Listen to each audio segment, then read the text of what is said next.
welcome to my channel. I am just walking out here to show you a specific plant that I put in this year, and I was really excited about it because I've tried to start it from seed before and it really didn't work too well for me, and this year is the first year I finally managed to grow them, and that is the Bells of Ireland.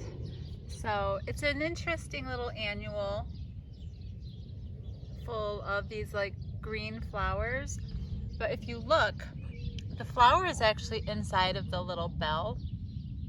The green bell is actually the calyx of the plant, so it's actually kind of like the green part that goes around a flower, and then the flower develops around that calyx. So each little bell holds a tiny little flower inside of it, and it's just a cute little plant. These guys require full sun and pretty good watering while they're young.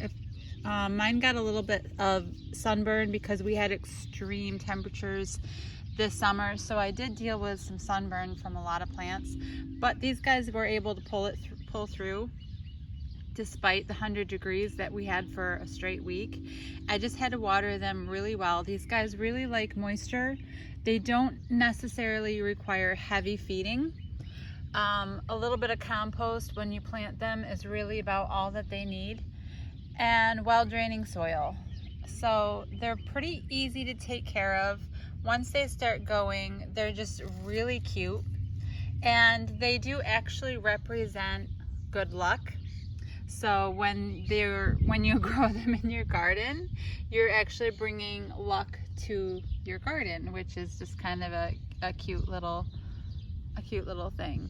So Bells of Ireland are really cool. They are not hardy in the colder zones. They're only hardy in like zones 9 through 11.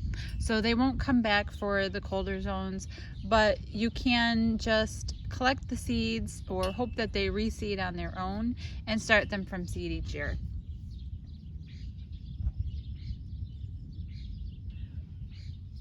So I like them also because they're unique. You don't see everybody growing these. They're hard to find, started in nurseries and stores, so usually the only time you're really going to get them is if you buy the seed packets and get them going yourself. And that's what I find anyway. Maybe some of you warmer zones, maybe you have an easier time finding them started in stores. Let me know if that's true, because I'm really interested in knowing how easy it is to come across this plant, because up here in Illinois, and even when I lived in New York, you just never saw these except for in seed packets. So it's a really cute little plant, very easy to care for once it gets going. It can just be a little bit difficult to germinate inside. I might try direct sowing it this time around next spring and see how it does for me directly in the ground. So there's Bells of Ireland.